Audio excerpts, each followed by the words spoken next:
예레미야 6장 16절부터 30절까지 제가 읽습니다. 여호와께서 이같이 말씀하시되 너희는 길에 서서 보며 옛적 길 곧 선한 길이 어디인지 알아보고 그리로 행하라. 너희 심령이 평강을 얻으리라 하나 그들의 대답이 우리는 그리로 행치 않겠노라 하였으며 내가 또 너희 위에 파수꾼을 세웠으니 나팔 소리를 들으라 하나 그들의 대답이 우리는 듣지 않겠노라 하였도다. 그러므로 너희 열방아 들으라. 회중아 그들의 당할 일을 알라. 땅이여 들으라. 내가 이 백성에게 재앙을 내리리니 이것이 그들의 생각의 결과라. 그들이 내 말을 듣지 아니하며 내 법을 버렸음이니라. 시바에서 유향과 원방에서 향품을 내게로 가져오면 어찌미뇨.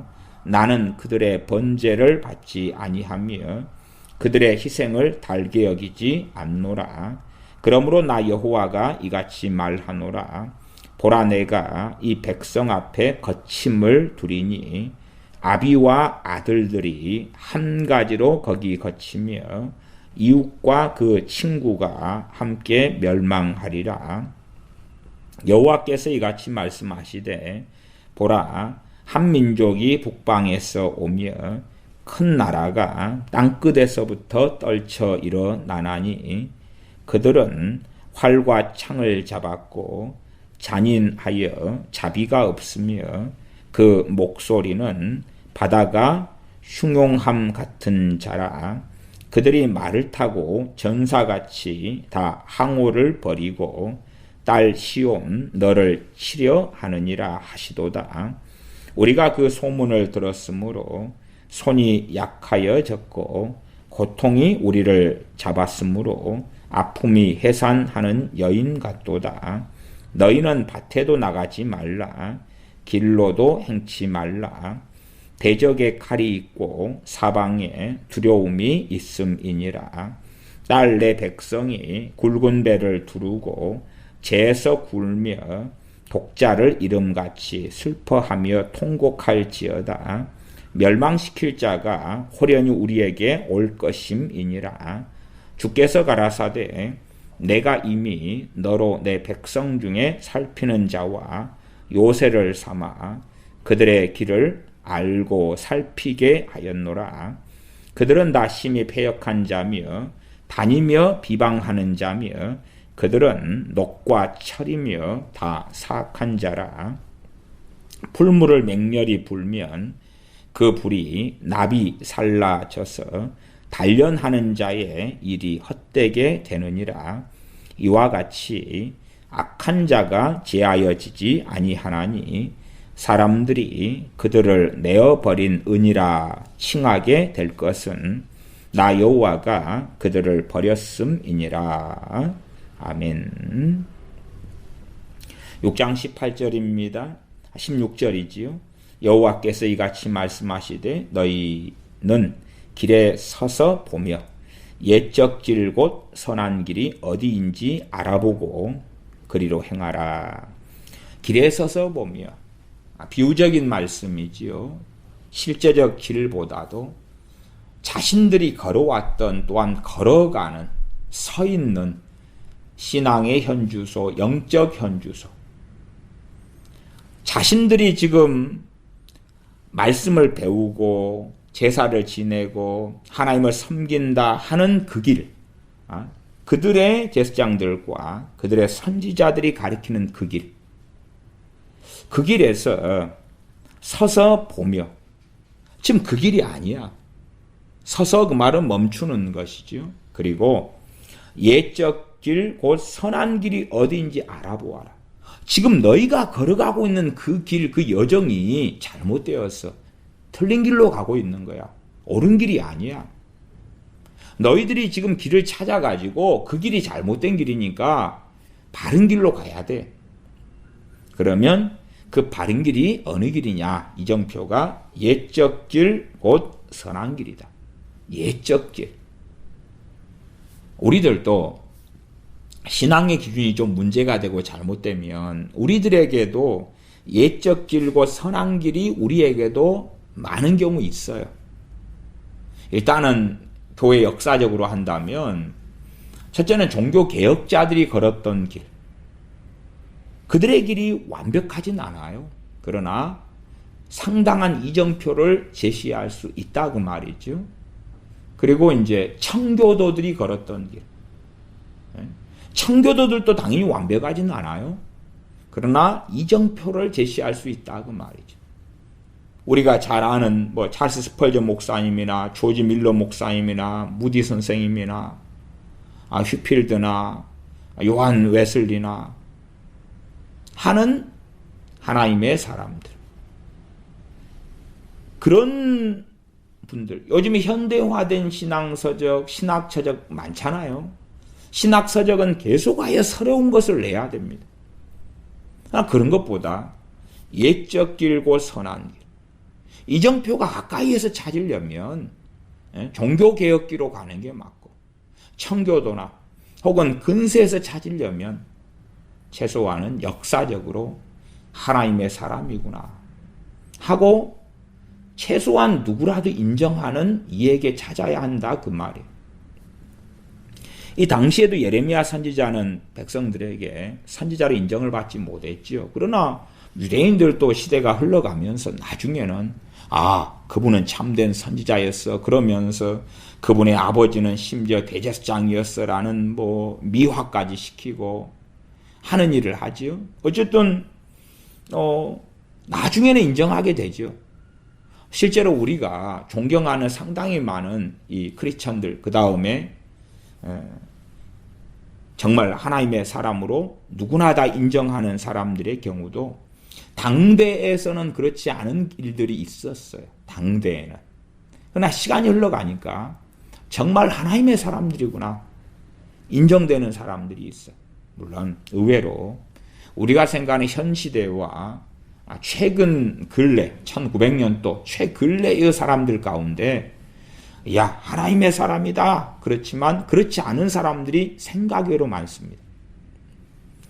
자, 그런 것은 넘어가고 최소한 지금 16절에 말씀하는 예적 길 곧 선한 길.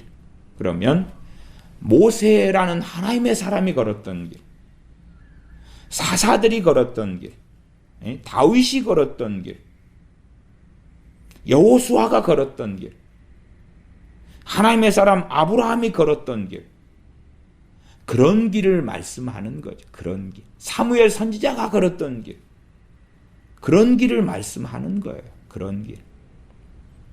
그러나 너희가 지금 걷고 있는 그 길은 다 봐라. 너희가 살펴보면 그 길하고 지금 다른 길이야. 다른 길. 끊임없이 교회 안에서 어리석은 사람들은 믿거나 가리킵니다. 뭘 믿거나 가리키냐 그러면 우리 신앙은 발전해 왔어. 우리 신앙은 점점점 발전해 왔고 지금 쓰여지는 신학책은 과거 책보다 훨씬 더 업그레이드 된 거야. 과거의 신학책들의 장점들만 모아가지고 지금 나온 신학책이거든. 그러니까 이것을 읽으면 과거의 신학책들을 다 커버할 수 있는 거야. 또 신앙서적도 과거의 신앙서적들 많잖아. 근데 이 주제는 과거의 신앙서적들을 수십 권, 수백 권을 참조하고 다 좋은 엑기스만 뽑아가지고 이거 만든 거야. 그러면 이게 가장 최신 버전이고 가장 업그레이드된 거고 발전한 거야. 신앙서적이나 신학책으로 한다면 그건 명백한 거짓말입니다. 과학으로 한다면은 맞아요. 왜? 전화기가 발전해서 핸드폰이 되고 핸드폰이 더 좋고 기능이 좋은 새로운 기종이 나오니까 과거의 기술을 기반으로 점점 발전해 가는 거예요. 자동차도 이제 머지않아서 전기 자동차로 터닝합니다. 전기 자동차로. 그러면 부품이 지금보다 훨씬 많이 줄어들게 돼요. 전기 자동차 핵심은 당연히 전기 배터리죠. 정말 자동차가 간단하게 변하는 것. 획기적으로 전기 자동차로 어느 때 바뀌게 돼요. 그러면 기존의 자동차 세대와 시대는 저물어 가는 일들이 많이 발생하고 자동차 업계다 그러면 상당한 혼란과 진통이 야기되고 자동차 업계는 그것을 준비를 미리 해야 되겠죠. 해야 돼. 뭐 그러한 과학 문명이나 그러한 기술의 발전은 발전한 게 맞아요. 맞아. 뭐 메모리 칩이다. 뭐 얼마나 발전해요. 과거에는 뭐 10메가, 20메가도 쩔쩔 매다가 지금은 테러바이트 그 이상의 수준으로 작은 메모리 칩이 용량을 저장하는 걸로 바뀌어요. 카메라도 얼마나 발전해 갑니까? 동영상 기술 얼마나 발전해 갑니까? 다 발전해 가. 그러나 진리는 그렇지 않아요. 사람들은 착각하는 거예요. 야, 현대시대에 나온 책이 현대시대에 가리키는 신가리킴이 또한 과거의 박사들보다 요즘의 박사가 된 사람들이 훨씬 뭘 잘 알겠지. 왜냐하면 과거의 것을 다 배워가지고 새로운 걸 만들어냈으니까. 정말 과거의 세대보다 성령 충만한 사람이 지금의 세대에 많은가? 성령님이 답이에요. 하나님 말씀을 풀고 깨닫고 알아먹고 전하고는 성령님이 답이에요. 왜? 주님께서 보혜사를 보내시는데 그 보혜사는 진리의 영이라. 진리의 영이라. 내가 너희에게 한 말을 생각나게 하시며 가르치시며 모든 진리 가운데로 인도하시리라. 결국은 아무리 학식이 많든지 박사가 되었든지 똑똑하든지 현대 신문물에 영향을 받았든지 혹은 뭐 주석이 1000권, 10,000권의 뭐 시리즈를 구해가지고 여기저기 자료를 뒤져서 뭔가 지식을 얻었든지 하고 상관없어요. 정말 성령 충만한 사람이어야지만이 성경을 그나마 완벽하지는 않더라도 바른 방향에서 옛적 길 곧 선한 길을 벗어나지 않는 방향에서 깨닫고 이해하고 알고 가르치고 전할 수 있어요. 그러면 어떤 어리석은 사람들 혹은 많은 어리석은 사람들의 생각과 논리와 판단대로 한다면 한국이라면, 미국이라면, 독일이라면, 영국이라면, 유럽이라면 지금 시대에 더 성령 충만한 주의 종들이 많아야 되고 당연히 그 결과는 뭐냐 하면 모든 사람이 성령 충만한 주의 종에게서 배운 모든 사람이 성령 충만한 하나님의 자녀는 되지 않겠지만 그러나 상당히 많은 사람들이 바르게 듣고 배우면서 성령 충만케 될 것이다 그 말이에요. 될 것이다. 또한 되었을 것이다 그 말. 열매는 무엇인가? 전 세계의 열매는 말씀을 떠나고 진리를 떠나고 에큐메니칼로 접어들고 있고 배교로 접어들고 있고 말씀보다 성경 66권 던져놓고 신사도 그 사람들이 하는 애언을 더 좋아해요. 성경이 없는 건데 신사도 사람들이 하는 애언이 100%다 거짓이다. 그까지는 장담을 못하겠으나 그러나 어떻게 권위가 그들이 개인적으로 받은 무슨 음성과 계시가 무슨 권위가 있겠느냐 그 말.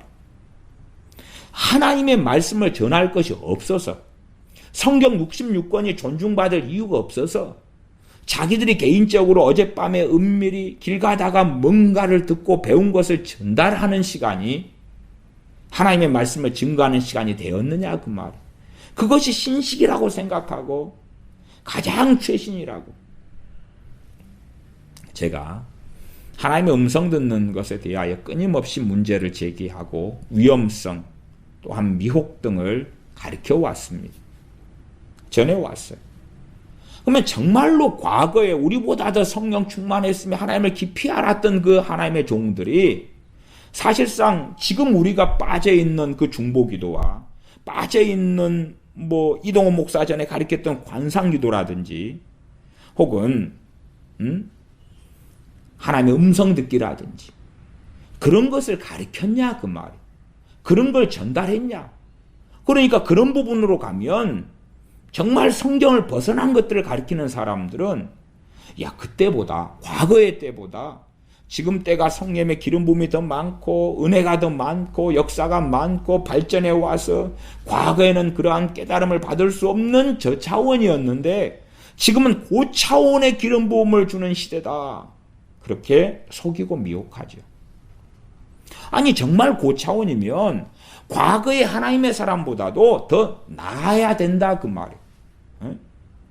조지 필드 목사님보다, 요한 웨슬리 목사님보다, 존 칼빈보다, 마틴 루터보다, 찌븐글리보다, 존 낙스보다 더 나아야지. 성경은 명확하게 열매로 알지라 열매를 내놔라 그랬잖아요. 열매를 내놔라고. 아브라함 카이프보다 더 나아야지. 찰스 스펄전보다 더 나아야지. 조지 밀러보다 더 나아야지. 허디슨 테일러보다 더 나아야지. 왜 낫지 않으면서 입만으로 우리가 더 놀랍고 진보적인 말씀의 이해, 더한 계시가 온 시대다고 거짓말하냐 그 말이에요. 아마 시대가 바뀌어도 변하지 않는 건 이거 같아요. 이러한 가문이설과 거짓말이 변하지 않은 것 같아요. 그렇기 때문에 선지자를 통해 하나님께서 하시는 말씀이 이 16절이죠. 여호와께서 이같이 말씀하시되 너희는 길에 서서 보며 옛적 길 곧 선한 길이 어디인지 알아보고. 옛적 길 선한 길. 너희 정말 하나님을 경외했던 그 조상들 모두 다가 하나님을 경외하진 않았으나 그 사무엘이라든지 혹은 창세기의 노아라든지 욥기의 욥이라든지 그 선한 길, 하나님을 따랐던 그 길, 하나님을 경외했던 그 길, 그 길을 알아보고 그리로 행하라. 그리로 행하라. 그러려면 가장 핵심적인 게 결국은 그들이 증거한 말씀이고 그들이 그 말씀을 어떻게 이해했고 어떻게 깨달았고 그 다음에 순종했는가 하는 거죠. 그리로 행하라. 너희 심령이 평강을 얻으리라. 여기는 너희 산업이 복을 받으리라. 너희 일이 형통하리라. 너희가 큰 돈을 벌이라가 아니라 너희 심령이 평강을 얻으리라라고 말씀해요. 주님께서도 같은 말씀입니다. 주님께서도 평안을 너희에게 끼치고 주노라. 내가 주는 것은 세상이 주는 것 같지 않다. 세상이 주는 평안은 돈이 많아서 또한 건강해서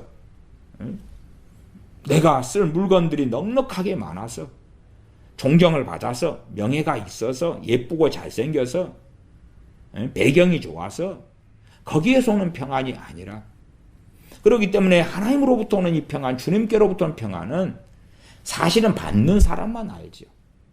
받지 못하는 육적인 세상 사람들이나 육적인 크리스천들은 잠깐 맛보았을 수는 있으나 그는 헛개비같이 사라졌고 그 다음에 결국은 세상 평안을 의지해서 살아야 되는 거예요. 남편이나 아내가 나를 끔찍이 사랑해주고 그러면 평안해. 자식이 말을 잘 들으면 평안해.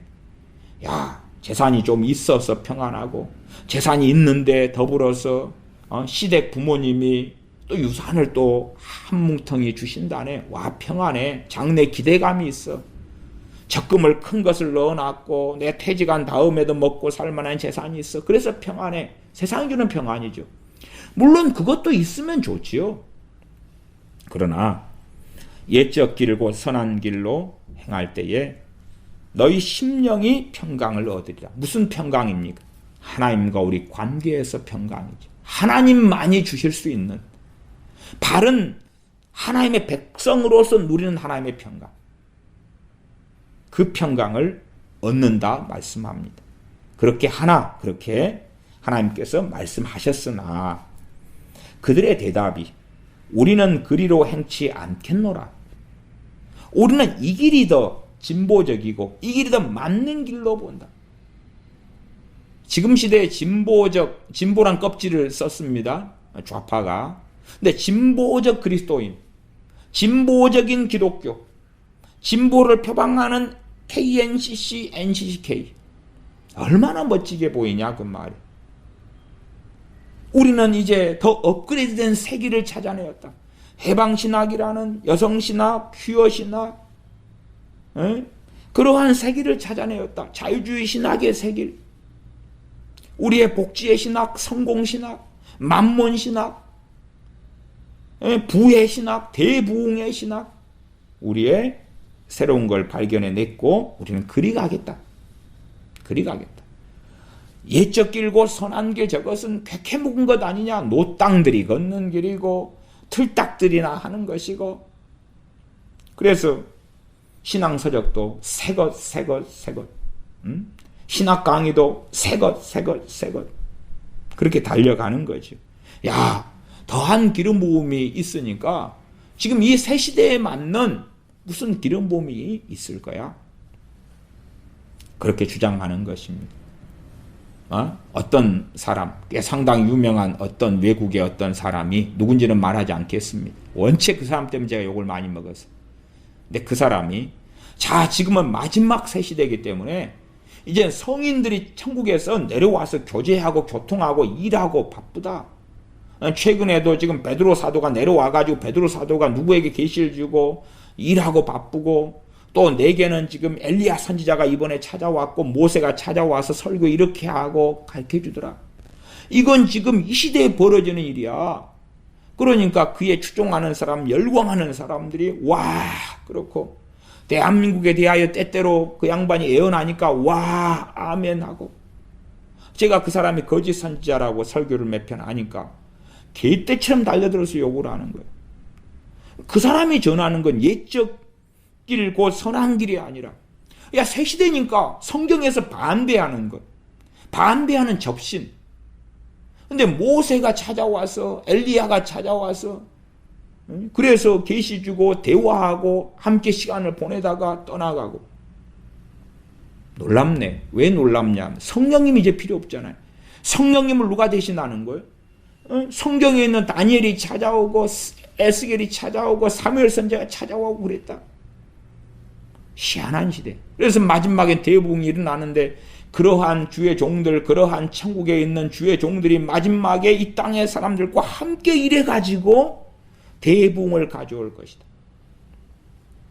참, 그런 것에 현혹되는 놀라운 시대입니다. 왜? 옛적 길, 곧 선한 길을 버렸기 때문에 그렇죠. 그래서 우리는 그리로 행치 않겠노라. 야, 그건 쾌쾌 묵은 길이고, 이 새로운 길, 신선한 길로 가야지. 이 새로운 길, 신선한 길, 이것이 우리 제사장님들이 말씀하셨고 우리 선지자님들이 말씀하신 그 길이야. 우리는 듣지 않겠노라. 18절. 그러므로 너희 열방아 들으라. 회중아 그들의 당할 일을 알라. 여기서 열방아, 회중아, 그것은 이방인들이죠. 이방인들. 요 유다 말고 주변에 있는 민족, 주변에 있는 나라들에게 외치시는 거예요. 왜 선지자 통해서 이렇게 외치냐? 그러면 수치스러운 줄도 알아라. 하나님의 백성이라는 사람들이 열방 이방인들보다 더 깨닫지 못하고 알지 못하니까. 그래서 이방인들, 열방에게 하나님의 말씀을 전하는 것으로 이야기가 되는 거예요. 무슨 상황이냐 그러면, 하나님을 모르는 사람들이 유대인들이 하는 것, 행동하는 것, 믿는 것에 대한 기억, 니은, 디귿, 리을 설명을 들을 때에 상식적으로, 야, 저 유대인들, 저 사람들 이상한 사람들이구만.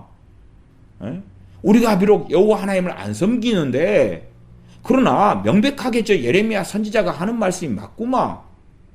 우리가 생각해 볼 땐 맞구만. 근데 왜 저 사람들은 몰라? 대한민국 상황에서도요, 거의 비슷한 일이 벌어집니다.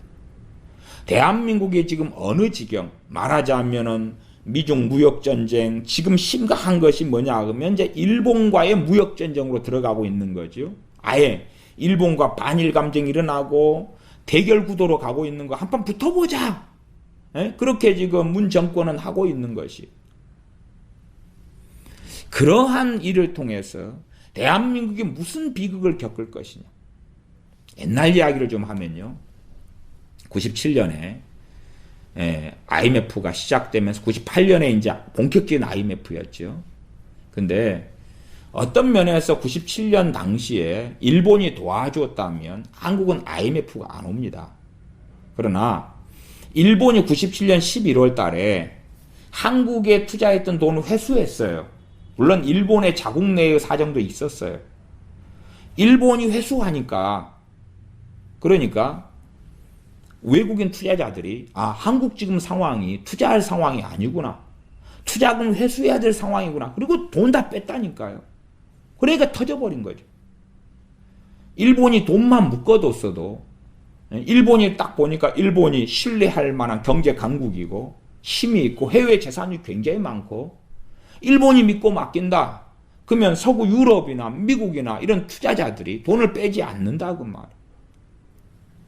거기에서 쫄딱 해버리고, 그 전에는 일본이 왜 뺐냐? 그러면 김영삼과 당시의 일본 수상, 또한 김영삼이 말을 주둥이가 발라서 일본을 아주 격분하게 만드는 말들을 해왔거든요. 잘못된 말들을 해왔어요. 저 일본 저놈들 본때를 보여줘야 되겠다 등등의. 그래서 일본이 왜 한국 손을 들어줍니까? 한국의 IMF를 일본이 막아줄 수 있는데 왜 그럽니까? 안 그랬죠. 손 털고 오히려 돈, 투자금 걷어서 나갔지요. 그러니까 그 IMF 참담한 일이 벌어졌죠. 지금 대한민국 상황에서도요, 일본하고 붙어보자. 일본이 투자금 회수하고 한국 너희들은 신뢰할 수 없어라고 한다면 실제로 다른 나라 외국인 투자자들의 투자금이 급속도로 빠져나갑니다. 세계적으로 안전자산은 크게 한 두 가지 가치를 가지죠. 두 가지. 하나는 미국 달러, 하나는 엔화. 그러나 많은 사람들에게 있어서요, 엔화가 상당히 많이 가치를 가질 때가 많아요. 이게 말하자면, 미국에 문제가 벌어졌다 그러면 사람들이 엔화를 산다 그 말이에요. 왜? 항상 일본이라는 나라를 믿을 수 있는 나라니까. 엔화의 가치가 유지가 되는 나라니까 엔화를 산다고 말. 지금 실제로도 엔화 환율 보면 과거에 1,000원대에서 지금 1,400원대, 심지어 1,500원대로 올라갔다가 지금 1,400원대로 유지하고 있나요? 그렇게 급속도로 올라갔어요. 한국인들도 아는 거예요. 야, 상황이 심각해지니까 엔화를 가지고 있자. 안전자산인 엔화를 가지자. 엔화를 사재 끼니까 엔화 가치가 올라가잖아요. 다시 경제 상황이 안 좋다. 반일 감정을 통하여 대결 구도로 가니까 달러가 다시 달러 환율이 올라가잖아요. 왜? 상황이 안 좋은데 달러 비축해야 되겠어. 이 반일 감정과 일본과의 대결 구도 이런 건 자체하고서라도 한국의 상황이 굉장히 안 좋다. 또한 한국의 악법들이 많이 만들어지고 적폐란 이름으로 참으로 비극적인 일들이 많이 벌어지면서 실제적 공산국가로 진행되고 있는 중이다 하는 것을 안 믿는 세상 사람들도 많이 알아요. 많이 알아.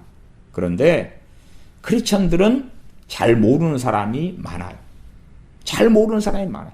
또 안다고 해서 의로운 것도 아니고 안다고 해서 제대로 아는 것도 아니에요. 그러면 지금 소위 말하면 하나님의 말씀을 유다의 예루살렘에 전했는데 그들은 깨닫지도 못하고 알지도 못하겠다. 그러니까 하시는 말씀이 18절이다 그 말이에요. 그러므로 너희 열방아 들으라 회중아 그들의 당할 일을 알라. 이만약시에서 이런 일이 벌어져서 하나님께서는 결국은 이 유다란 하나님의 백성을 심판하실 수밖에 없다. 그 함축적이었다. 함축적인 이야기예요. 그러면 세상 사람들이 그러면 필연적으로 그런 하나님의 말씀에 근거하면 저 예루살렘 유다가 심판받겠구나. 잘못된 신앙을 가졌구나. 안 믿는 이방인들이 볼 때 그렇게 동의하고 인정한다 그 말.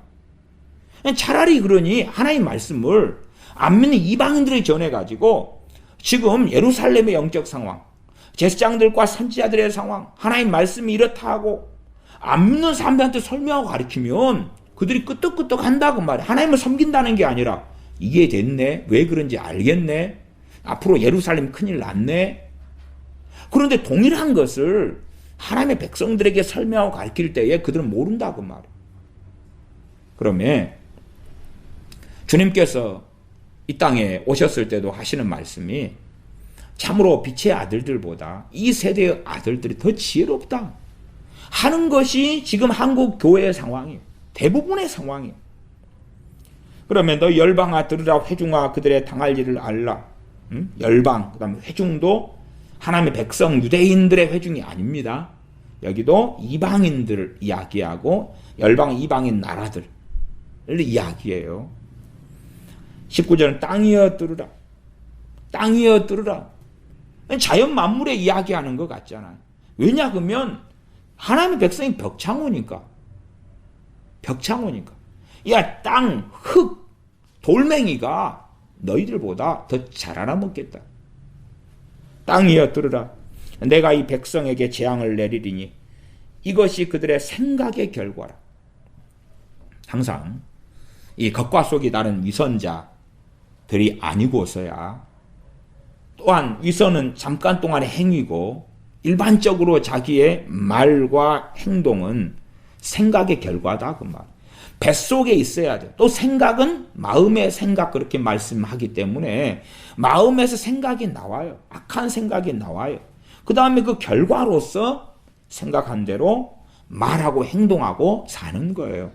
그렇기 때문에 그들의 행동의 결과라 이런 이야기보다 하나님께서 그들의 생각의 결과라고 말씀해요. 생각이 항상 잘못됐기 때문에. 생각이 항상 잘못됐기 때문에.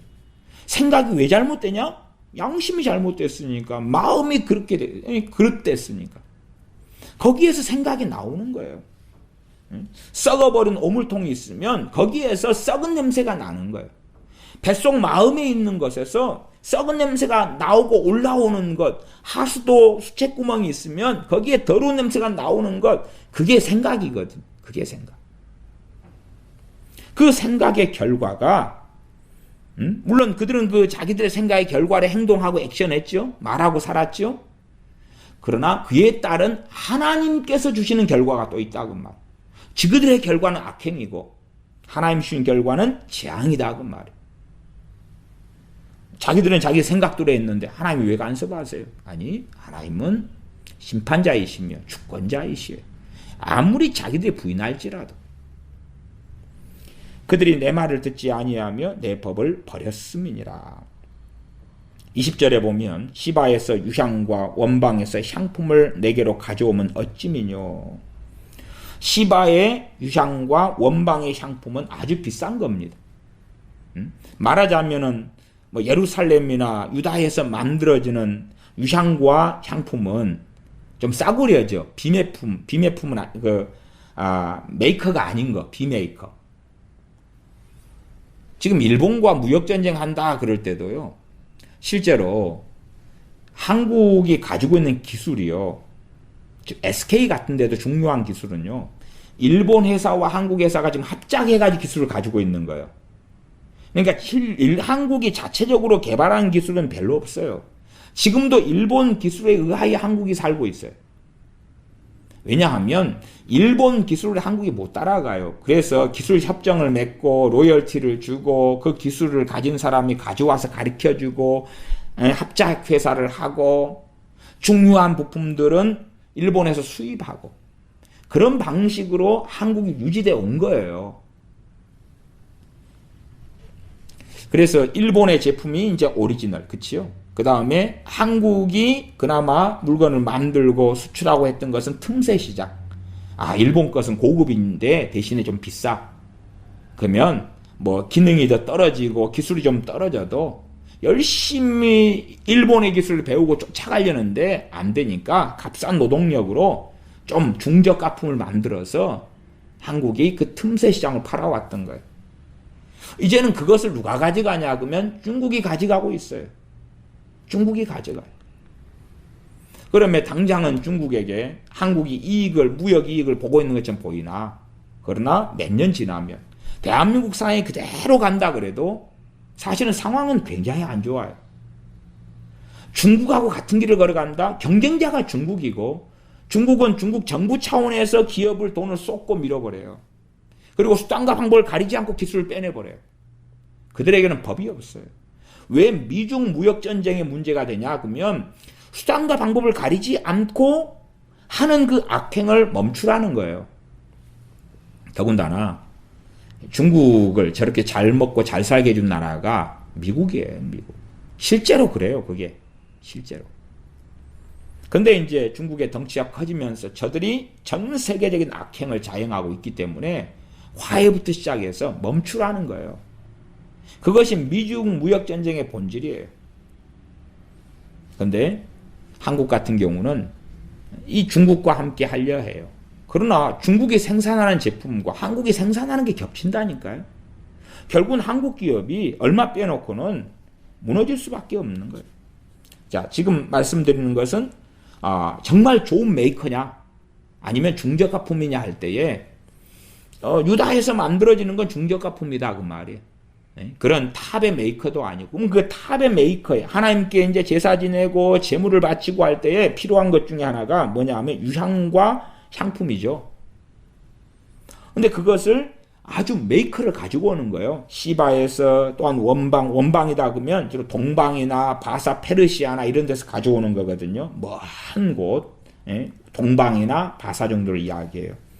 거기에서 향품을 내게로 가져오면 어찌면요, 하나님께 제사 지내는데, 요즘식으로 하면 예배 드리는데 아주 멋진 인테리어, 그 다음에 강단을 꽃장식 300만 원 주고 쫙 멋진 꽃들로 장식하고, 그 다음에 강대상을 아주 비싼 크리털 그것도 1,500만 원짜리 몇천만 원짜리, 그 다음에 교회에 있는 피아노 오르겐 같은 것을 독일제로 해가지고 1억 5천만 원짜리를 가지고 오고, 성가대석을 아주 멋지게 하고, 가운을 200, 300만 원짜리 가운을 한 사람당 입히고, 그런 비슷한 거예요. 인테리어를 멋지게 꾸미고 건물을 몇십억 몇백억 들여서 짓고, 그러니까 하나님께서 우리 예배 받아주시지 않을까? 그리고 교인 수가 많은 데는 성악가들, 또한 음악적 재능이 아주 많은 사람들을 성가대로 모집해가지고 아름다운 화음과 목소리로 찬양을 한다고 말이에요. 그런 이야기예요. 하나님께 드릴 때에 고급품 돈 들여가지고 하나님께 이 비싼 유향, 비싼 향품으로 하나님께 제사 지내잖아요. 하나님 받고 계시죠? 우리가 이렇게 하나님을 섬기고 있단 말이에요. 그러면 우리의 예배와 우리의 제사를 하나님이 안 받으실 리가 없지. 근데 본질이 뭐냐 그러면 19절 하반절에 내 말을 듣지 아니하면 내 법을 버렸음이니라. 내 말, 선지자를 통해서 하신 말씀. 또한 내 법, 그러면 모세 오경같이 이미 성경으로 그들에게 주어져 있는 말씀. 예레미야 선지자를 통한 말씀은 아직 성경으로 주어지진 않았지만 성경이죠. 아직 기록되거나 그들에 전달되어서 로고스로 정착되지 않았으나 하나님께 선지자를 통해서 주고 있는 말씀이에요. 근데 안 받아들이고 듣지 않고 법은 버려버렸다고 말이에요. 대신에 예배의식, 제사의식은 더 화려하게 해줬어요. 로마 가톨릭이 그렇습니다. 정교회가 그렇습니다. 금잔을 갖다 놓고 자주색 옷을 입고 금관을 쓰고 금덩어리, 은덩어리, 보석잔을 세우고 만들고 더 엄숙하게, 더 아름답게, 더 멋지게, 더 화려한 옷을 입고, 그리고 미사를 행합니다. 더 엄숙하고 스테인드 글라스를 하고 성상을 세우고 건물을 멋지게 꾸미고 그 다음에 미사를 집례하고, 그러니까 하나님 받으시죠? 사실 교회의 타락하는 것은 정말 시대가 바뀌어도 같아요. 양상은 같아요. 모양은 달라도 본질은 똑같아요. 이 옛적 길, 곧 선한 길을 유다인들이 버린 것처럼 타락하는 교회에서도 마찬가지예요. 마찬가지. 그렇게 버려요. 왜? 새 것이 더 앞서간 거 아니요? 자, 세계시가 온 건데 세계시를 따라가는 게 좋지 않소? 그래서 신사도 그런 사람들 보면 아니, 무슨 애언이다 이런 책들을 봐요. 근데 성경에 버젓이 있는 건 안 봐요. 그리고 성경에 있는 하나님의 말씀들을 이것저것 섞어요. 섞어가지고 애언이라고 책을 내면 거기에 참여하는 교인들은 그런 책 사서 열심히 보는 거예요. 모르겠어요. 성경을 다 알고 떼서 그러겠죠. 성경을 통달해가지고 그러겠죠. 뭐 그럴까요? 정말로? 누가? 20절 어찌미뇨 이런 것을 가져오면 어찌미뇨 나는 그들의 번제를 받지 아니하며 그들의 희생을 달게 여기지 않노라. 더 아름다운 양을 잡고 더 멋지고 탐지고 비싼 소를 잡고 또한 하나님께 제사 지낼 때 향품과 유향을 사용해도 하나님께서 번제를 받지 않겠다 희생을 달게 여기지 않노라 말씀하시는 거예요. 그러나 그들은 이렇게 선지자가 말씀을 전해도 야, 저 가짜야. 우리가 얼마나 정성 들여가지고 제사 지내는데 안 받는다고 하는 저 예레미야가 저 가짜지. 확 돌로 쳐서 죽여버릴까? 정말 기분 나쁘네. 요즘도 그렇잖아. 예배 때 그냥 어떻게 막 성가대하고 대표기도 하고 성경 읽고 다 간 다음에 집에 가고 세상에 가서는 뭐 크리스찬은 어디 있어요? 정말 믿는 자는 어디 있어요? 믿는 사람이 정치판에 들어가면 정말로 그들의 신앙과 믿음은 어디 있어요? 목사들 또 입에서 나오는 게 거짓말인데 악한 말이고 그런데 진실은 어디 갔냐 그 말. 21절입니다. 그러므로 나 여호와가 이같이 말하노라. 보라 내가 이 백성 앞에 거침을 두리니 아비와 아들들이 한 가지로 거기 거치며 이웃과 그 친구가 함께 멸망하리라. 거친다. 아이고 이게 천이 좀 거치네. 그런 의미가 아니라 그 밑에 말씀을 보면 명확해지는 거예요. 멸망하리라 하는 의미 속의 거침이기 때문에 그것은 함정을 이야기하고 아주 헤어나올 수 없는 죽음의 구덩이를 이야기하는 거예요. 그러지 아이고 좀 아스팔트 포장이 안 되어서 울퉁불퉁하네. 그런 것을 이야기하는 거 아닙니다. 그렇기 때문에 잘 이해하지 못하면 그런 문맥이나 그 다음 구절은 주로 대꾸를 이루고 있고 확장을 시키고 이러거든요. 그렇기 때문에 그 다음 구절을 보면 그렇게 알 수 있는 것입니다. 아비와 아들이 한 가지로 거기 거친다. 아비와 아들 그리고 이웃과 그 친구 말하자면 모이는 거예요. 아비와 아들들 아버지가 가르쳐준 대로 아들들도 그렇게 하나님을 섬길 거 아니에요? 그 다음에 아버지와 아들들 그러니까 당신은 주로 시족으로 많이 살고 함께 대가족으로 살고 그러니까 아버지의 신앙이나 아들들의 신앙이나 같아요. 그 다음에 이웃과 그 친구 혹은 친구들 이웃들과 친구들 뭐예요? 교회다 그러면 말하자면 100명이 모이죠. 100명 안에 아들과 아버지와 아들들 그러니까 아버지, 어머니, 아들들, 딸들, 가족이 다 같이 믿어요. 같은 걸 듣고 보고. 그 다음에 이웃에서도 그 교회를 가고 친구들도 그 교회를 가요. 그 다음에 이제 보니까 서로 말하고 행동하고 설교 듣고 아멘 하는 것이 같잖아요. 단체와 대중이 모였어요. A라는 교회 10,000명이 모였어요. 10,000명이. 뭐 그 안에 가족이 다 참여하고 이웃과 친구가 다 참여해요. 다 같은 말을 듣고 같은 말을 하고 같이 아멘 하니까 이상하다고 못 느끼는 거잖아요. 문제가 있다고 느끼지 않아요. 제가 노회 목사님들 모일 때 목사님들 수십 명이 모여가지고 같은 말을 해요. 뭐 내용 주제가 건물 짓기 얼마에 지었냐, 은행은 어느 은행이 대출을 많이 해주냐, 아니면은 요즘에 돈 잘 뽑아내는 부흥사는 누구냐, 다 같은 말을 하니까 이상하지 않잖아요. 이상하지 않아요. 서로 이건 뭐 이상한 일 아니네.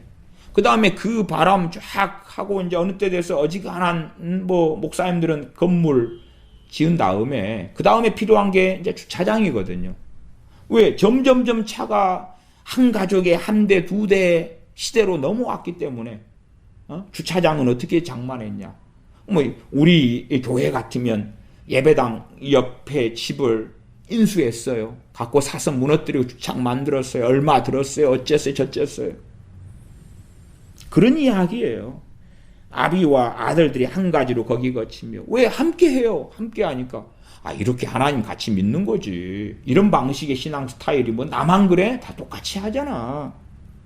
이웃과 그 친구들이 모여서 함께 이렇게 섬기는 거예요. 이렇게 같이 기도하고.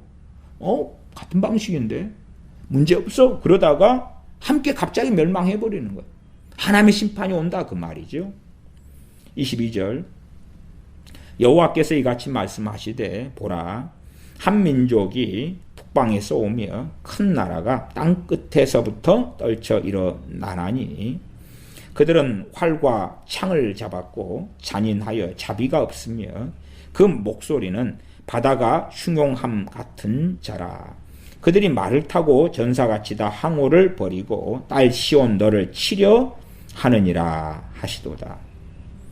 하나님께서 22절에 한 민족이 북방에서 온다. 이 민족은 갈대아 민족입니다. 갈대아 족속, 갈대아 민족이고 큰 나라가 땅끝에서부터 떨쳐 일어나나니 이 갈대아 민족의 바벨론이라는 나라의 핵심을 이루고 있다 그 말입니다. 그래서 이 갈대아 민족이 상당히 큰 나라를 구성하고 나중엔 제국이 된 거죠. 제가 거리상으로 여러분들도 구글 지도 같은 걸 확인해 보시면 이 바빌론도 지도상에 나와 있어요. 그래서 팔레스티나하고 거리를 쭉 옆으로 직선으로 이렇게 이으면 한 800km가 좀 넘게 나오는 걸 확인하실 수 있습니다. 지금 바벨론은 이라크 땅에 거기에 있는 곳이 되겠지요. 과거 바벨론입니다. 그러면 직선거리가 그렇지만은 요즘같이 도로가 뚫리고 그런 게 아니니까 왕래도 드물고 그다음 함께 왕래하는 곳도 아니고 유다 같으면 주변이죠. 전에 블레셋이나 애굽이나 모압, 암몬, 시리아 이런 데들과 함께 했던 거 아니에요. 그렇기 때문에 정말 먼 나라가 되죠. 잘 모르는 나라, 모르는 족속이 되는 거다 그 말이에요. 너희가 못 본, 언어도 못 들어본 그런 데가 뜬금없이 쳐들어올 것이다. 왜? 하나님께서 그들을 불러서 보내셨기 때문에 그렇다 그 말입니다. 23절 그들은 활과 창을 잡았다. 활창, 활로 전통에서 뽑아가지고 그렇게 활을 잘 쏘고 창은 그냥 단창으로 꼽고 던져버리고 도망가면 활을 쏘든지 가까우면 창으로 찔르든지 던져가지고 죽이든지 잔인하여 자비가 없으며 그 목소리는 바다가 흉용함 같은 자라. 그렇게 사납단 이야기죠. 그들이 말을 타고 전사같이 다 항오를 버리고 딸 시온 너를 치려 하느니라. 24절 우리가 그 소문을 들었으므로 손이 약하여졌고 고통이 우리를 잡았으므로 아픔이 해산하는 여인 같도다. 이것은 이제 그때 그 일이 벌어졌을 때 말하자면 이제 사정권에 들어오는 거죠. 그전에는 평안하게 있다가 저 위에 어느 마을에 정말 저 무서운 군인들 용사들이 와서 함락당했다네 죽었다네 소문을 듣잖아요. 이제 어디서요? 예루살렘에 듣고 그 주변 가까운 유다의 성읍들이 들을 거 아니에요. 어디는 1순위로 공격당하잖아요. 아니 유다의 어떤 경계선에 있는 성읍이다 그러면 저 멀리서 이제 항오를 버리고 말을 타고 소리 지르고 진격하고 오는데 그걸 보고 듣는 거죠. 그 다음에 거기에서 도망간 사람들이 살아남은 사람이 도망가면 소문을 퍼뜨릴 거 아니에요. 그쪽에서 그쪽 마을에서 공격을 당하니까 살려달라고 도와달라고 나팔을 불고 이웃 도시 이웃 성읍에 원군을 청하고 그래도 원군이 가기 전에 무너지고 원군이 가도 죽고 이제 피난민들이 생기고 피난민들이 그들보다 더 빠르나 늦냐 그 가운데 소문이 퍼진다고 말이에요. 소문을 듣게 될 때가 오는 거지요.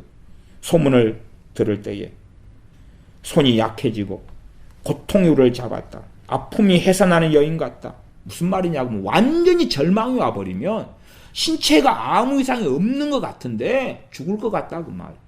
그런 것을 인생사에서 우리가 몇 번씩 경험하잖아요.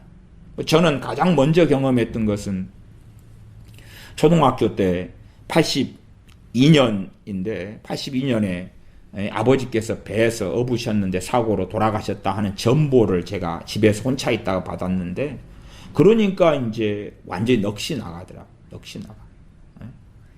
그래서 짧게, 옛날의 전보는 아주 짧게 와요. 전신전화국을 통해서 짧게 전달되는데, 아버지, 당신 아버지 죽었다 하는 소식이 다 봤는데, 꼭 그래요. 그런 것은 뭐 제가 그러니까 뭐 어머니는 더 심하셨겠고, 그다음 인생 살면서 이제 몇 차례 이런 경험들을 하죠. 그러면 아예 완전히 넋이 나가버리고 절망에 사로잡히니까 그 고통이나 아픔이라는 것은 말할 수 없이 큰 거죠. 아직 신체적인, 아직 죽임을 안 당한, 아직 포로로 노예로 끌려가지 않은, 아직 성폭행을 안 당하고 아예 뭐 찢기고 활에 맞고, 안 그래도 이제 그 소문이 단지 그냥 소문이 아니라 진실한 소문과 이야기가 들려오기 때문에 손이 약해지고 힘을 잃어버려요. 너무나 강성하고 강력하기 때문에 예루살렘을 지키려는 군사들이라도 감히 대적 불가거든요. 뭐 싸워볼만 해야지 싸우지. 하물며 부녀자나 하물며 노인들이야. 젊은 친구들은 야, 저들이 말 타고 쫓아오는데 그래도 새끼를 이용해서 도망이라도 좀 갈까 궁리라도 하지만, 관절염 있고 거동이 불편한 노인네들은 꼼짝없이 죽은 거죠. 그러면 아픔이 해산하는 여인 같다. 젊은 친구들도 나는 도망갈 수 있어 하지만 자기 어린아이는, 자기 노부모님은 어떻게 할 거예요? 버리고 갈 거예요?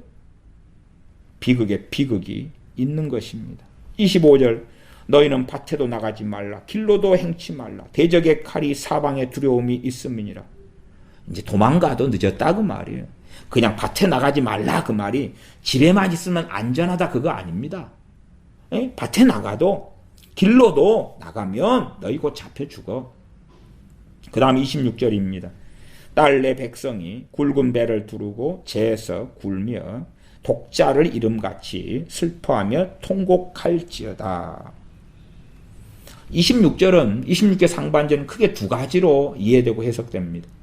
하나는 뭐냐면 첫째는 회개하는 것이죠. 내 딸 백성이 굵은 배를 두르고 재에서 굴며, 주로 유대인들이나 이스라엘 백성들이 회개할 때 썼던 것이 크게 두 가지인데, 굵은 배옷입니다. 두 번째가 재에서 죄를 뒤집어 쓰고 죄에서 뒹굴고 회개하는 것입니다. 그 첫 번째는 회개하라 그 말이죠. 그런 걸로 이해되는 것이 첫 번째 이해입니다. 딸 내 백성이 굵은 배를 두르고 죄에서 굴며 독자를 이름같이. 자식이 많아도 그 자식 가운데 하나가 죽었는데 얼마나 슬프겠습니까? 근데 독자는 하나밖에 없어요. 지금 시대보다 배를 잇는다는 것은 과거의 시대는 5배, 10배가 더 중요했던 시대입니다. 그러니까 독자 하나밖에 없는데 애쓰고 하나 낳았어요. 생각해 보십시다. 결혼해서 애를 늦게 낳아서, 지금은 뭐 30살 넘어도 늦은 게 아니지만 한 40살 돼서 노산을 했다고 합시다. 그렇게 해서 애를 낳아가지고 노심초사하고 애를 키웠어요. 그래서 이제 60살이 됐어요. 환갑이 됐고 애는 이제 20살이 됐어요. 근데 갑자기 죽어버린 거예요. 더 이상 60살 돼서 애를 낳을 수도 없잖아요. 애지중지 독자 키워왔어요. 다른 애가 없었고. 근데 죽었네요. 독자를 이름같이 슬퍼하며 통곡할지어다. 정말로 그렇게 너희가 슬퍼하며 통곡해라. 멸망시킬 자가 호련히 우리에게 올 것임이니라. 그렇게 통곡하고 그렇게 슬퍼하고 울어라. 그러니까 첫째는 회개로 보는 것. 두 번째는 너희가 그렇게 슬퍼하고 통곡해. 이미 끝났어. 너희는 울고 통곡하고 절망한 일밖에 없어. 저는 두 번째 의미에 좀 더 무게를 둡니다. 해석상. 딸 내 백성이 굵은 배를 두르고 재에서 뒹굴고 독자를 잃은 것 같이 슬퍼하고 통곡한다. 왜? 이미 소문이 들려왔고 그들의 말발굽 소리가 들려오고 주변에 먼 성읍부터 시작해서 불타고 죽임당하고 학살당하고 노예로 짐승처럼 얼마를 잡아서 끌어오고 한 이쁜 여자를 잡아가지고 이 갈대아 족속들이 10명, 20명이 융강하고 그러한 것을 이제 점점 듣고 보고 있고 저 앞에 성 함락됐어. 그 다음에 저것은 한 일주일은 버틸 것 같았는데 밤낮을도 안 돼서 다 싸그리 전멸되고 죽음당했다네. 그러니까 이 사람들이 하나님 백성이잖아요. 그러면 하나님 살려달라고 하는 방법이 뭐겠어요? 굵은 배를 두르고 죄를 쓰는 거예요. 그리고 이제 마지막 발버둥으로 이 지금 죽음을 앞두고 공격을 앞두고 예루살렘 함락되고 비극을 겪는 그 짧은 얼마의 시간 동안에 하나님 살려달라고 막 아우성을 치는데 그때 회개할 때 필요한 표시 중에 하나가 굵은 배고 죄잖아요. 이게 그들이 뒹굴고 외치는 거예요. 슬퍼하며 통곡할지어다. 멸망시키는 자가 호련히 우리에게 올 것임이니라. 그러나 때가 늦었다 그 말이지. 때가 늦었다. 그렇게 해서 임박한 적군의 공격과 비극이 있는데 이 짧은 시간에 너희가 죄를 뒤집어 쓰고 베옷을 입고 잘못했다고 살려달라고 막 해봐야 그건 참된 회개가 아니다. 그런 일이 벌어지기 전에 돌아와야 한다. 그러나 어느 확정적인 단계까지 가버린 다음에 벌어지는 말씀들이 여기에 대부분의 말씀들입니다. 27절입니다. 주께서 가라사대 내가 이미 너로 내 백성 중에 살피는 자와 요새를 삼아 그들의 길을 알고 살피게 하였노라. 내가 이미 너로 내 백성 중에 살피는 자를 삼았다. 그 다음에 요새를 삼았다. 살피는 자와 요새를 삼았다. 17절로 가면 17절 설명 안 한 게 있는데 같은 이야기였어요. 내가 또 너 위에 파수꾼을 세웠으니 나팔 소리를 들으라. 파수꾼이 누굽니까? 예레미야 선지자입니다. 예레미야 선지자가 하는 외침이 나팔 소리다 그 말이. 시급하다, 중요하다, 큰일 났다, 시간이 얼마 안 남았다, 돌이키고 회개하라, 하나님께 엎드려라. 그것이 예레미야 선지자가 파수꾼이고 나팔 소리입니다. 제가 영적으로 교회와 목사들은 파수꾼의 자리에 있고 대한민국의 이 상황에서도 나팔을 불지 않느냐, 이 상황에서도 가만히 있느냐, 이 상황에서도 마치 유다가 멸망당하기 전처럼 평안하다고 하느냐, 그러지 말아라. 물론 듣는 사람들은 얼마 없지만 말씀드려 왔습니다. 마찬가지로 27절로 가면 내가 이미 너로, 예레미야 선지자입니다, 내 백성 중에 살피는 자와 요새를 삼았다. 요새에 대한 이야기는, 요새는 망대 같은 것입니다. 망대. 단단한 감시하고 하는 망대를 주로 요새라는 표현도 씁니다. 아니면은 요새야 뭐 큰 튼튼한 성벽이죠.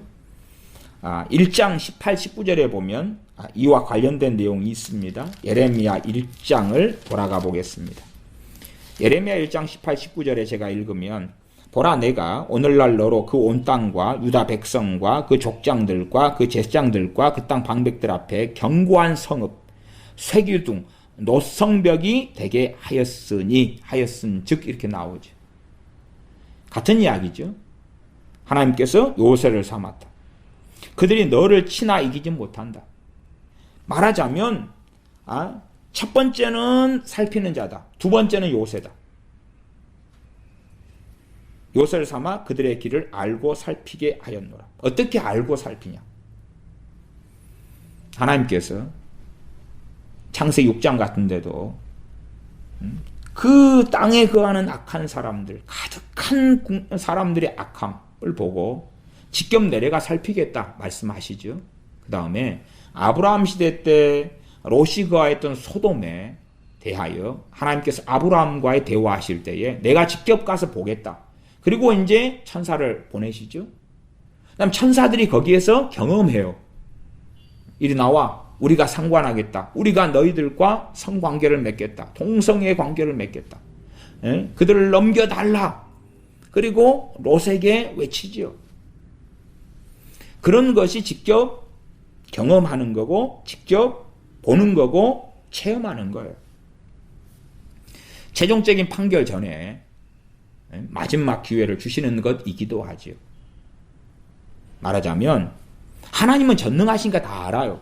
당연히 다 아시죠. 그러나 이제 그래도 뱃속에 뭘 가지고 있는 것을 표현할 기회를 주시는 거예요. 너희들이 뱃속에 악한 걸 가지고 있는데 악한 것을 표현할 그 상황에서 마음을 돌이킬까? 말하자면 첫째는 이 예레미야 선지자가 살피는 자니까, 또한 그가 파수꾼이니까 파수꾼의 앞에 17절과 살피는 자의 의미가 좀 다릅니다. 달라요. 뒤에 살피는 자는 파수꾼의 의미도 가지지만 그러나 한편으로는 하나님의 뜻과 명령을 전하고 그 다음에 그들이 그것을 받아들이는지 들이지 않는지 이를 파악하는 하나님께서 쓰시는 사람이다 그 말. 하나님 말씀을 전한 다음에 어떤 면에 최종 기회에 가까워요. 전했는데 그들이 듣고 돌이키냐, 아니면 저주하고 욕하고 달라들고 비난하고 정죄하고 하느냐 하는 것을 최종적으로 살피는 하나님의 사자 같은 위치에 있다 그 말이에요. 한쪽은 파수꾼으로서 나팔을 불고 말씀을 전하고, 또 한쪽은 자 너희들 뱃속에 있는 것을 내가 다 지켜보고 봐왔는데 이제 내 종을 보내니까 내 종을 통하여 내가 하는 말을 듣고 다시 너희의 행동 거지를 최종적으로 다시 확증을 해봐라. 주님께서 이 마태복음 21장에 보면 포도원 소작인의 비유를 하시고 말씀하셨습니다. 그때에 주인이 포도원을 만들고 망더도 짓고 뭐 구유도 만들고 다 해가지고 농민들에게 소작을 줬어요. 그리고 이제 소출을 거두고 그 주인에게 소출 가운데 얼마를 드려야 될 때에 주인이 종을 보냈어요. 종을 보냈는데 종 둘을 보냈는데 하나는 때리고 하나는 죽여버리고 그랬다 그랬지. 그러니까 종들을 더 많이 보냈어요. 그들을 학대하고 쫓아내고 그랬죠. 그러니까 주인이 내가 그러면 내 아들을 보내겠다. 내 아들을 보내면 내 아들은 공경하리라. 그게 확인을 하는 거예요. 어떤 면에서 하나님의 참 극진한 자비에 속하기도 해요.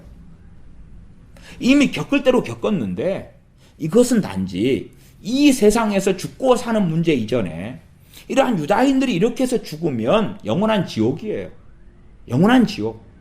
이 땅에서 하나님과 등진 채 죽어서 소위 끝나는 게 아니라 그것은 시작에 불과하다 그 말이에요.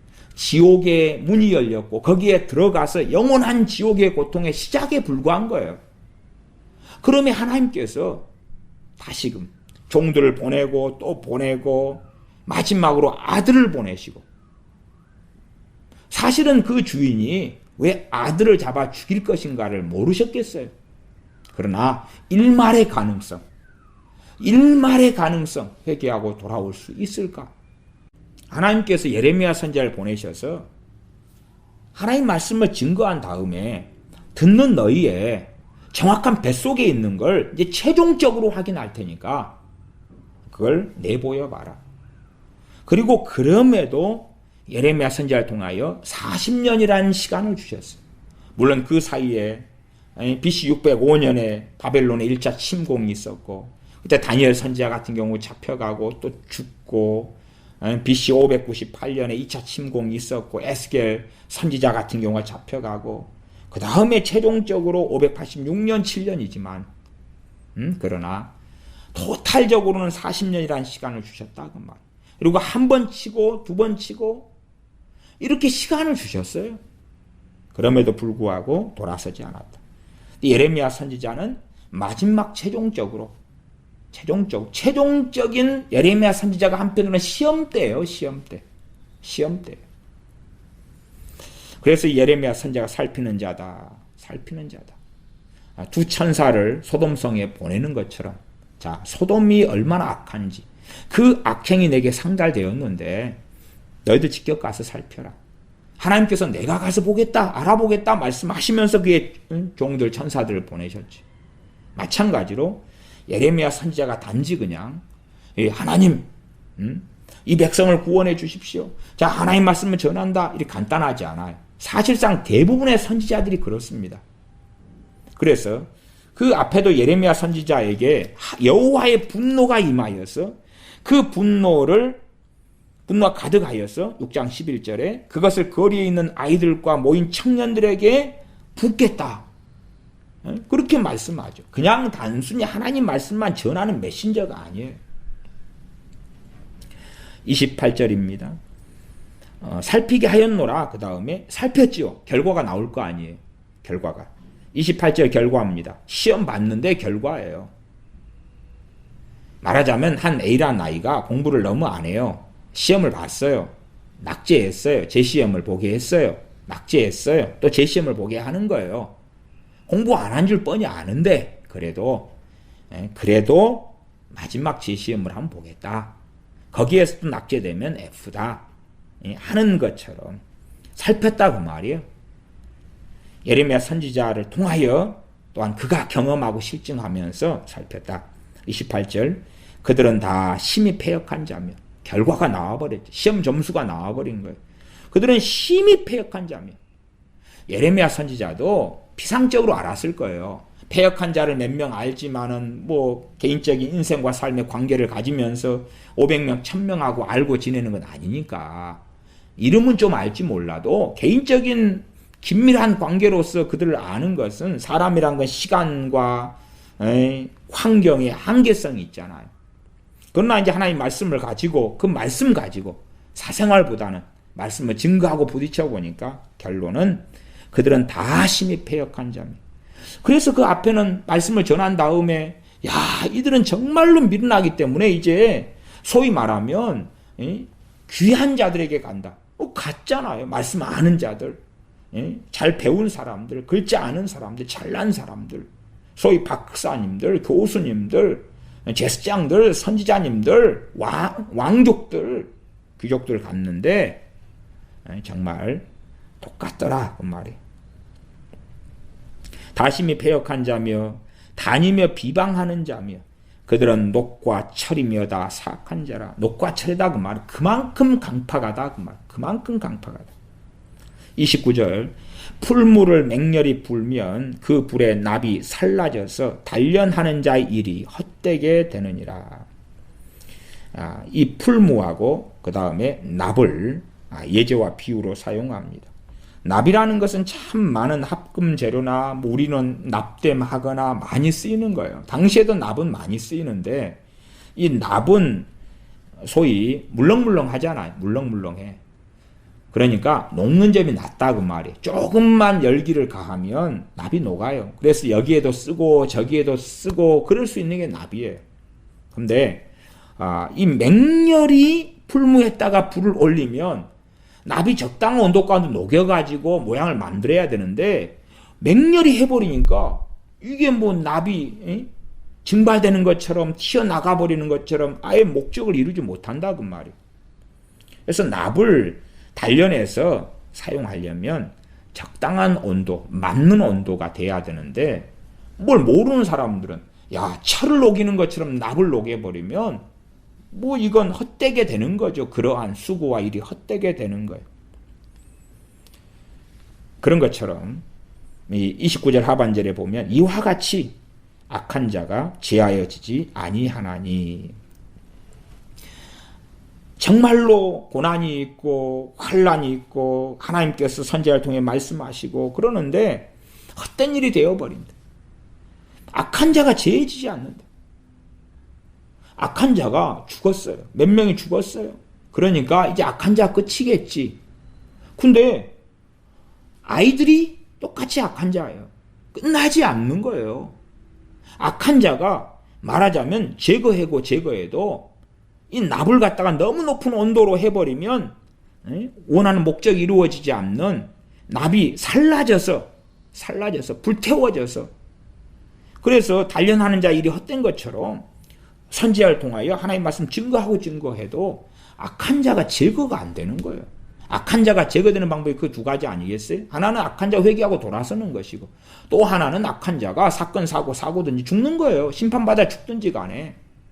그런데 이도 저도 안 되고 끊임없이 악한 자가 양산되는 거예요.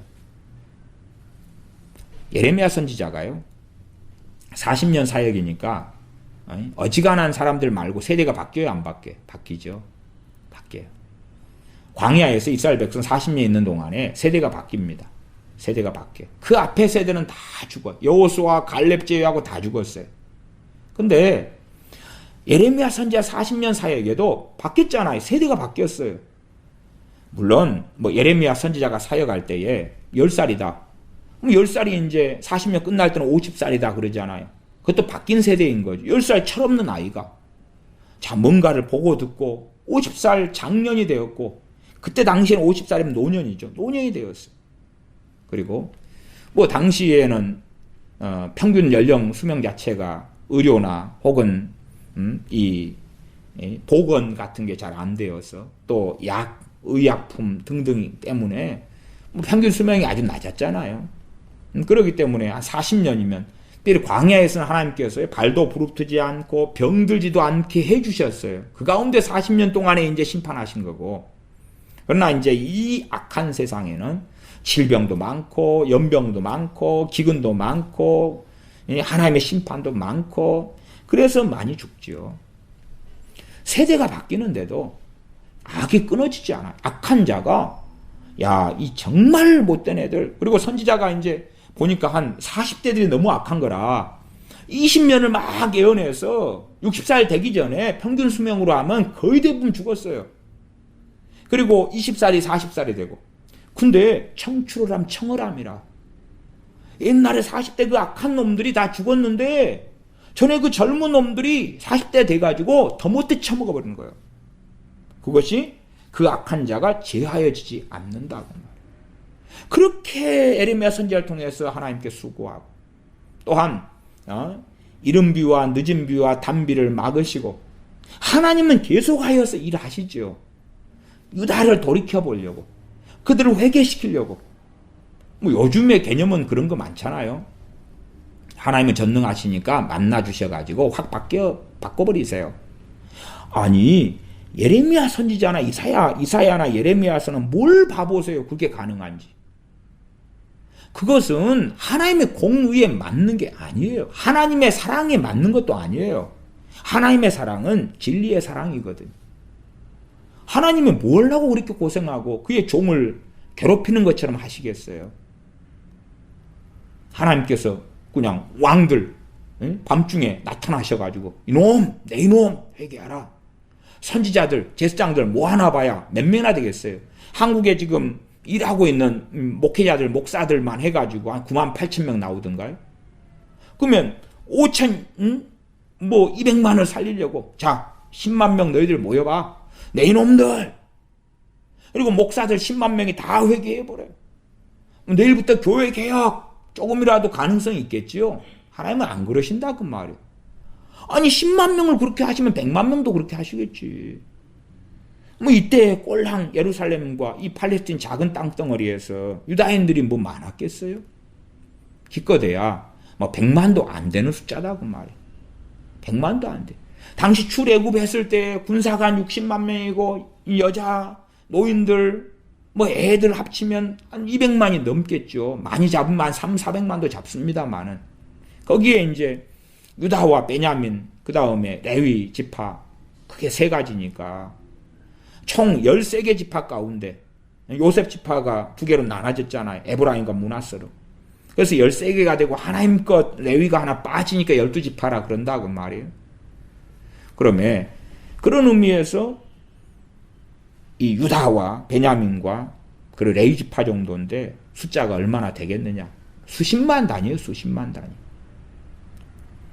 그런 데서 제사장과 선지자들 그러면 많지 않잖아요. 많지 않아. 그들을 다 변화시켜버리고 왕도 니도 덤으로 와. 그러면 될 거 아니에요. 그렇지 않다고 말이에요. 변화는 하나님 말씀으로 되는 거예요.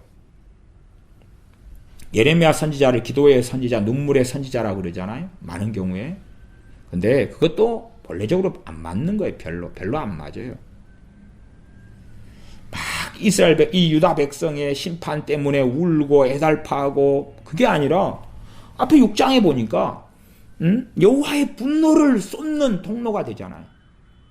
그런 게 맞는 게 아니에요. 사람들이 예레미야서를 제대로 읽지도 않고 보지도 않으면서 그냥 몇 개의 구절 갖다 놓고 자기들 해석 가지고 말장난 하겠다는 게 얼마나 많은지 몰라요. 그렇지 않아요. 그렇게 간단하고 단순하지 않아요. 말씀을 통하여 변화되기 때문에 말씀을 듣고 깨닫고 회개해야 될 거 아니에요. 그래야 변화되는 거지. 안 그러면 눈물의 선지자 예레미야 그래서 예레미야 선지자가 막 중보기도 하고 기도하고 정말 강력한 기도의 사람으로서 야고보서에 들고 있는 선지자는 엘리야 선지자입니다. 엘리야 선지자가 기도해서 하늘문을 닫고 열죠. 하늘문을 닫고 열지 사람을 100명 모아놓고 중보기도 해가지고 변화시킨 게 어디 있냐 그 말. 오히려 그 기도의 사람 엘리야 선지자가 하늘문을 닫고 연 다음에 도망가잖아요. 도망가. 이세벨이 죽여버린다 그러니까 도망가면서 그리고 이제 40주 40야를 여호와의 산 호렙에 이르러서 나만 남았다 그냥 나만 남았다고. 그 승천한 사람 엘리야 선지자가 뭘 몰라가지고 요즘식으로 하면 중보기도 하면 변화돼. 엘리야 선지자 걸었던 옛적 길 곧 선한 길은 그 길이 아니요. 그 길이 아니요. 말씀을 증거해서 변화되는 게 옛적 길 곧 선한 길이요. 중보기도해서 변화되는 게 아니요. 그것이 도대체 성경 어디서 튀어나왔냐 그 말이. 기도는 돕는 것이요. 돕는 것. 자동차 바퀴가 있다 그러면 자동차 바퀴는 자동차 굴러가는 걸 돕는 거예요. 돕는 것.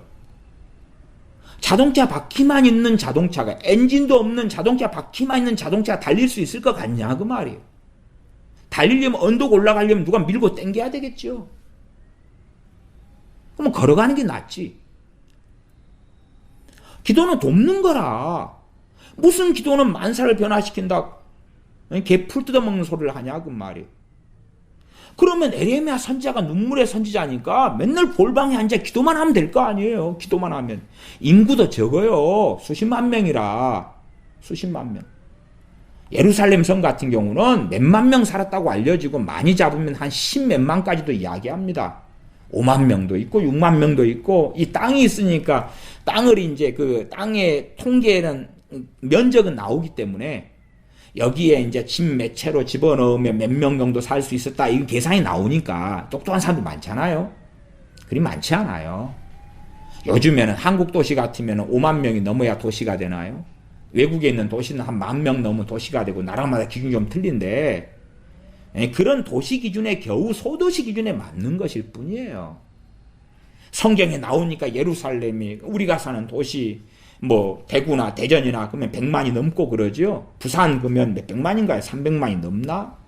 뭐 이러한 거대한 것처럼 착각할지 몰라도 또 서울이 1,000만 명이니까 와 그렇게 아니요. 그렇게 안 많아요. 그러면 최고의 이 하나님의 사람들은 예레미야 선지자가 중보기도 해가지고 몇십만 안 되는 거 그냥 뒤집어 엎어버리죠. 왜? 몇 년 동안 사역했습니까? 40년. 그러면 40년이니까 뭐 유대인들 또 베냐민 뭐 해가지고 그냥 확 100만 명 줘봅시다. 100만 명 화끈하게 100만 명 인구라고 확 줘봅시다.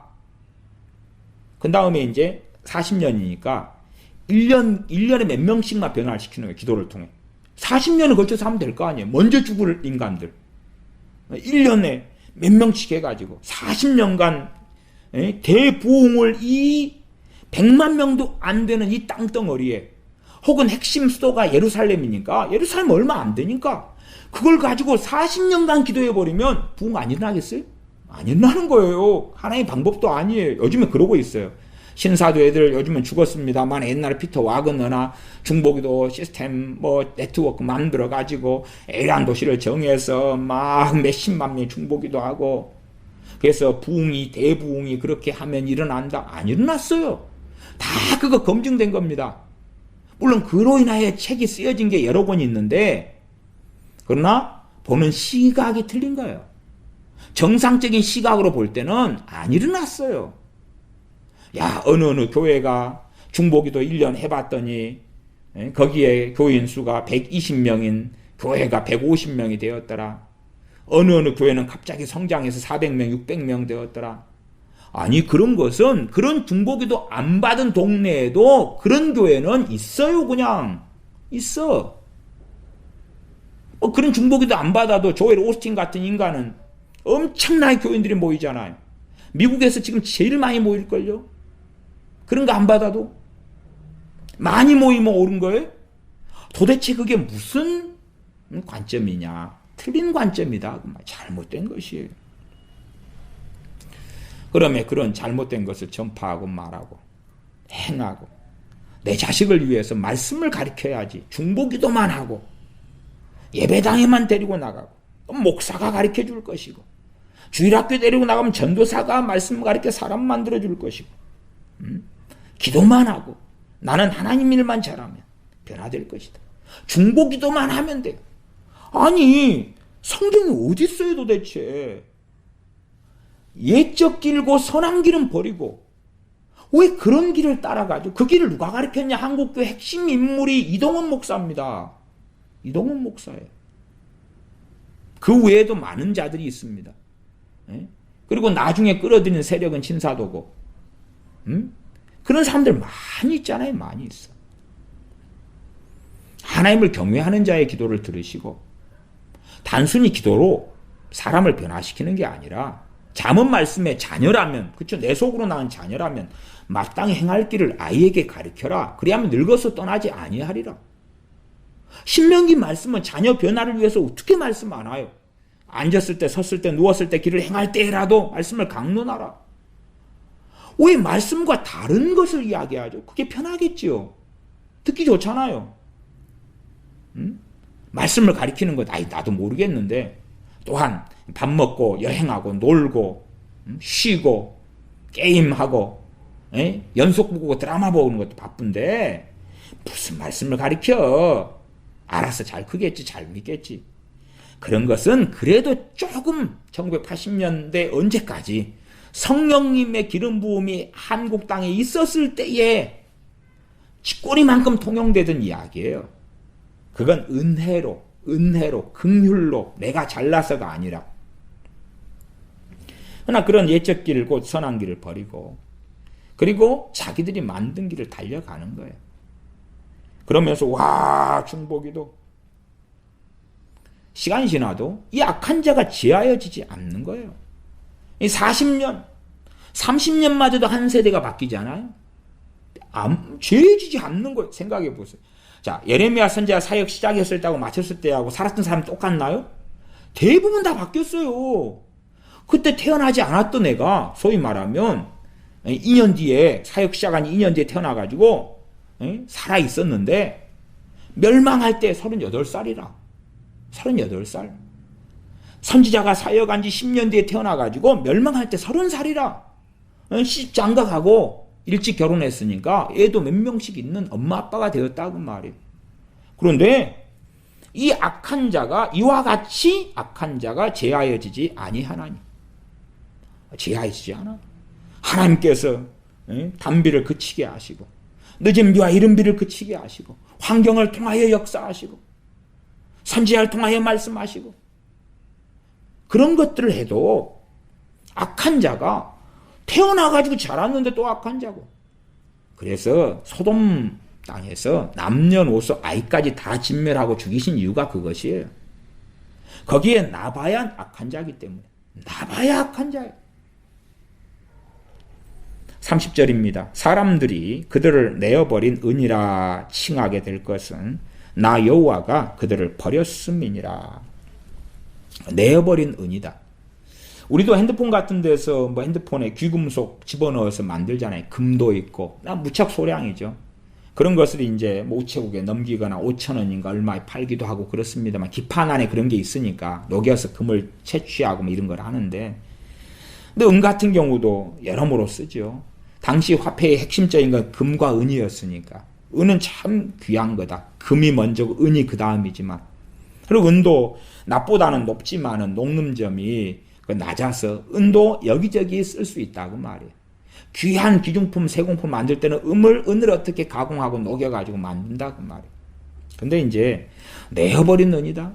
말하자면 유다나 예루살렘이 귀했다고 말이에요. 은같이 귀했다고 말이에요. 그러나 내어버린 은이다. 쓸모없다. 쓸모없다. 우리도 어떤 귀금속이 조금 미소량 들어가가지고 그것을 그 미소량의 은이나 금을 채취하기 위해서 채취하면 5,000원이 나오는데 그러나 그것을 채취하려면 100만 원이 들어간다면 그걸 버리죠. 말하자면 우리가 핸드폰에 우리가 5,000원 주고 팔든지 이제 고장나고 못 쓰게 된 폐 핸드폰을 5,000원 주고 판다고 합시다.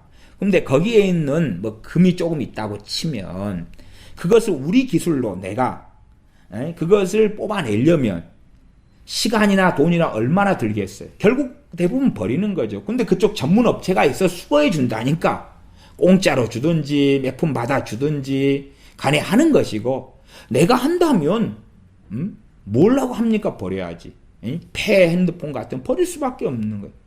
그런 것처럼 유다가 예루살렘이 하나님께서 버리고 사람들이 그 말은 열방들이가 되겠죠. 열방들이 그들을 내어버린 은이다. 쓸모없다. 쓸모없어.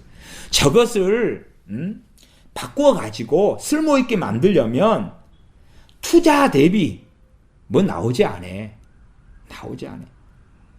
우리가 상품화되지 않은 물건들도 그런 게 많잖아요. 저걸 상품화 시키려면 100만 원이 들어가는데 사람들은 저것을 5,000원에 산단 말이에요. 그럼 뭘 하고 만들어요? 만들지 않지요. 그런 것처럼 정말로 그럼에도 하나님이 긍휼히 여기시고 사랑하셔서 정말 많은 투자를 하시면서 살려보려고 변화시켜 보려고 회개시켜 보려고 하셨는데 결국은 최종적인 판결과 그게 가능하지 않았다고 말이에요. 시간이 흘러가고 선지자가 계속 말씀을 전하면 40년 동안 선지자의 말씀을 들어온 사람도 있을 거 아니에요. 10살 때부터 나 이사야, 이 에레미야 선지자의 말씀을 들었는데 50살 되었어. 뉘우치지 않아요. 악한 자가 제하여지지 아니하나니. 그러면 결국은 쓸모없다. 내어버린 은, 회생시킬 수 없는 것. 정말 회생시켜봐야 본전보다 더 들어가고 손해만 가져오는 것. 회생시켜 보려고 그러나 하나님은 애쓰셨는데 결국은 버릴 수밖에 없는 것. 그래서 사람들이 또한 속담 등으로 열방들이 저 유다 망했는데 저들은 내어버린 은이다. 그때 썼던 속담이 또 있겠죠. 속담이. 칭하게 될 것은 나 여호와가 그들을 버렸음이니라. 하나님께서 그들을 버렸다고 선언하셔요. 자, 그렇게 하면 너희를 버릴지 몰라가 아닙니다. 하나님은 농담하시는 게 아니기 때문에 버릴지 몰라가 아니라 버렸다고 말씀해요. 그래서 이러한 예레미야 6장이나 그 앞에 말씀들도 제가 보는 관점은요. 40년 동안에 말씀하신 것이 다 이 52장 속에 들어와 있는 게 아니라 40년 동안 선지자가 말씀을 전했는데 52장밖에 나오지 않을 리가 없잖아요. 저 같은 목사도 10년 설교한 것이 4,000편이 넘어가는데 분량이 노트로 쓰면 얼마나 많겠어요. 근데 예레미야 선지자 같은 하나님의 사람이 말씀을 증거하는데 짧게 했겠어요? 주님께서 이 땅에 공생애 때 하신 말씀도 책으로서 담아두려면 세상이 용납지 못할 정도인데 그 가운데 정말로 중요한 것만 때로 반복적으로 때론 다른 관점에서 마태, 마가, 누가, 요한복음으로 기록되었다 그 말이에요. 그러면 이러한 예레미야서에 나온 말씀들도 저는 많은 경우에 초기 때부터 말씀보다는 시작은 초기 때부터 40년 출발 때부터 예레미야 선지자를 통해서 했으나 그러나 정말 결정되고 이제 뒤에 후세대를 위한 말씀으로 저는 봅니다. 참으로 하나님의 진노가 결정되어 버린 다음에 하는 핵심 말씀들 그들에게 아직 하나님의 진노와 심판이 완전히 결정되지 않아서 전했던 말씀들은 기록되지 않았지 않을까. 그 다음에 말씀이 당연하게 선별되어져서 그때에 기록된 말씀이 30절이다. 이렇게 저는 믿고 봅니다. 나 여호와가 그들을 버렸음이니라. 버렸음이니라. 다시 말하면 국가적인 민족적인 회개는 없다 그 말이죠. 그건 없다. 그렇기 때문에 유다의 멸망은 예견된 거고 결정되었다. 그러면 그런 상황에서는 개인의 문제만 남아요. 개인이나 가정의 문제만 남아요. 국가적인 회개와 돌이킴은 있을 수 없으니까 선지자들에게 기대할 수 없고 제사장들에게 기대할 수 없다 그 말이에요. 그러면 이제 각자가 옛적 길 곧 선한 길을 따라가야 돼. 21절에 아비와 아들들이 한 가지로, 반면 아버지나 형제들이 다 다른 길을 가는데 내 혼자 이제는 옛적 길 곧 선한 길로 돌아서야 한다는 것이에요. 내 이웃들과 내 친구들과 심지어는 내 다니는 교회의 목사님과 성도님들이 다른 길을 가도 이제는 내가 엎드리고 기도하고 깨어있고 말씀을 상고하면서 내 혼자서라도 옛적 길 곧 선한 길을 찾아야 한다는 것이에요. 그래서 하시는 말씀이 나 여호와가 그들을 버렸음이니라. 기다려야지.